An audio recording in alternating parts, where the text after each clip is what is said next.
The night we crossed the line, it started with a look, the kind that says everything words can't. Olivia and Ethan had been friends for years.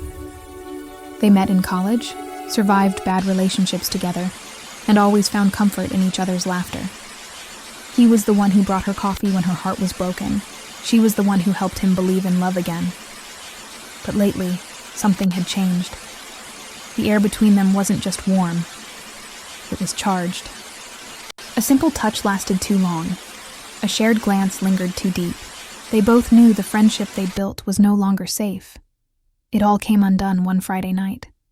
The rain was coming down in sheets, and Olivia had shown up at Ethan's apartment after her date went wrong. Another man who didn't understand her heart.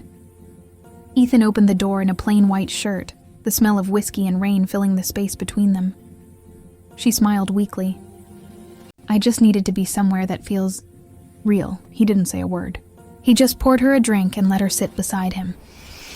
Hours passed. The room was quiet except for the sound of the storm outside. When she laughed at one of his old stories, he saw something he'd been trying to ignore for years.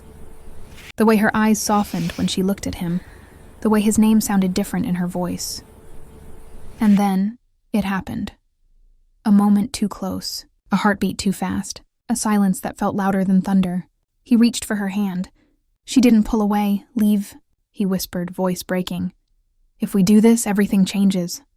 She nodded slowly. "I don't know if I can do this anymore. But maybe it's time. It's just too much." Their lips met, softly at "I first. don't know if I can do this Then with anymore. the kind of hunger that only comes just after years too of much. pretending not to feel.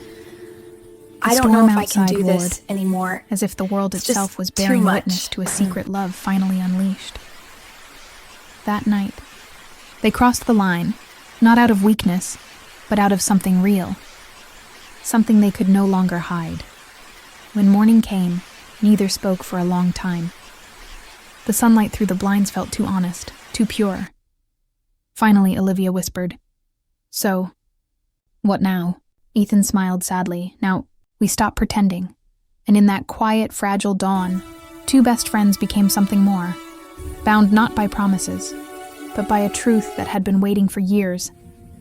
They didn't know what the future would hold. But one thing was certain.